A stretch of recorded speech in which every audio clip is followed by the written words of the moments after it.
dime lo que tú quieres de mi coqueta. Sé lo que te gusta es salir y se suelta. Cuando baila reggaetón pa' mí que muñeca. Me gusta salir y seducir.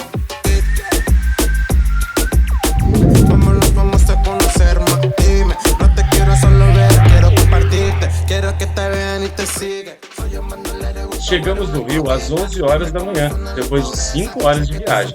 Deixamos o carro e as malas no novo Hotel Botafogo e fomos para o Cristo Redentor de Uber. Já adianto que foram R$ 12 de Uber. Passamos pelas catracas e agora vamos entrar no trenzinho. Olha que bonitinho.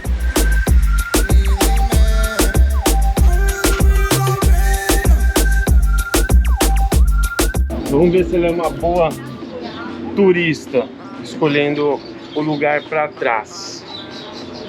Olha lá, para onde agora a gente vai? Aqui é a melhor opção? Aqui, aqui. O trem do Corcovado é um jeito super legal de subir. O bondinho é super charmoso e vale a pena o passeio. O trajeto dura aproximadamente 20 minutos e passa pelo meio da floresta. Não tem hora marcada para voltar e você pode aproveitar o quanto tempo você quiser.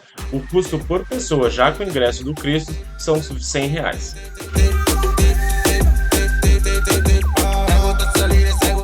Essa é a imagem feia que a gente tem aqui de cima.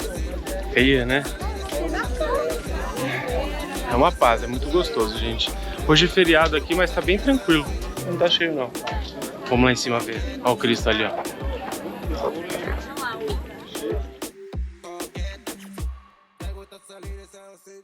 Sétima maravilha do mundo moderno. Hoje você vai conhecer o Cristo Redentor. Aqui em cima. Um dos passeios que a gente vai fazer nesses 3 dias. E eu vou aproveitar e contar diversas curiosidades. E você vai escutar essas curiosidades vendo as imagens do drone, que ficaram esplêndidas, certo? Vamos ver lá de cima.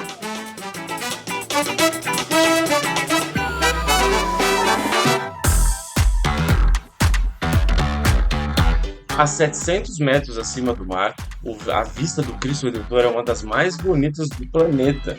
De lá você consegue ver praticamente a cidade inteira, incluindo as praias de Ipanema e Leblon, a Lagoa Rodrigo de Freitas, o Maracanã, Pedra da Gávea e muito mais. Com 30 metros de altura, além de 8 metros de pedestal, mede 28 metros de uma mão à outra e pesa 1.145 toneladas. O monumento fica no topo do Morro do Corcovado. No interior da 90ª laje, na altura do peito do Cristo Redentor, há um coração com cerca de 1,30 m, também revestido com azulejos de pedra de sabão, visível apenas de dentro da edificação.